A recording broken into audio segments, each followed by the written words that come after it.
with sometimes the sporophyte growing out of the moss and a little sporangia on top. And what does the sporophyte produce? Spores.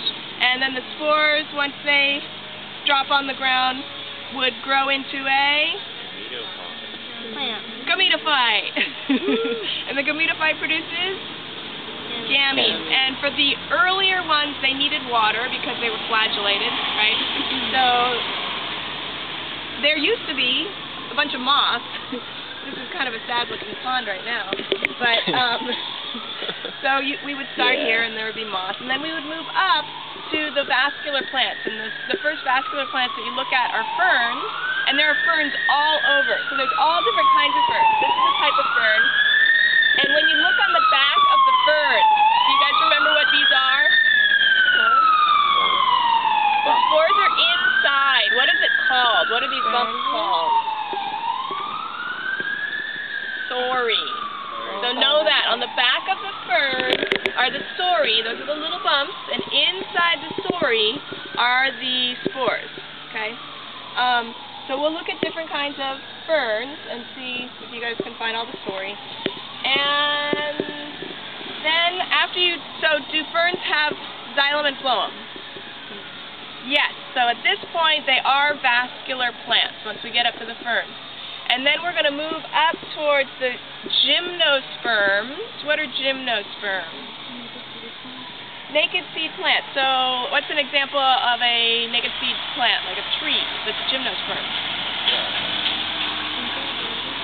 That's a flowering, isn't it, I think? Ginkgo's flower, right? I think so. No, they were in the gymnosperm area. You're right. Ginkgo? Yeah, okay. So anything like a redwood, a pine, cedar, ginkgo, and we'll find them as we go around. And then, when we get to the end of the loop, there used to be a bunch of flowers.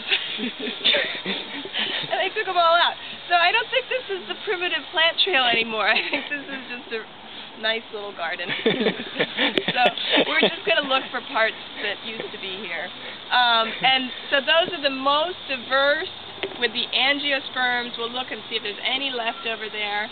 And just look behind you for a second. Do you see the tree up here that has the kind of curly cues? Those are called fiddleheads, and that is what ferns unfurl their leaves from. So whenever you're looking for ferns around here, look to see if you can find any fiddleheads.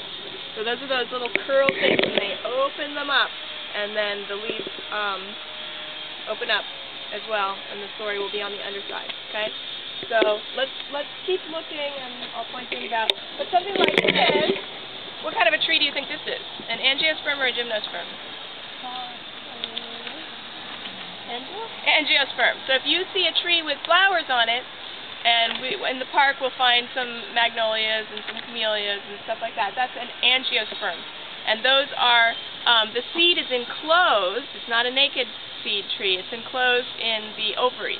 Okay, so they've got everything mixed in together now. But let's see what else we can find.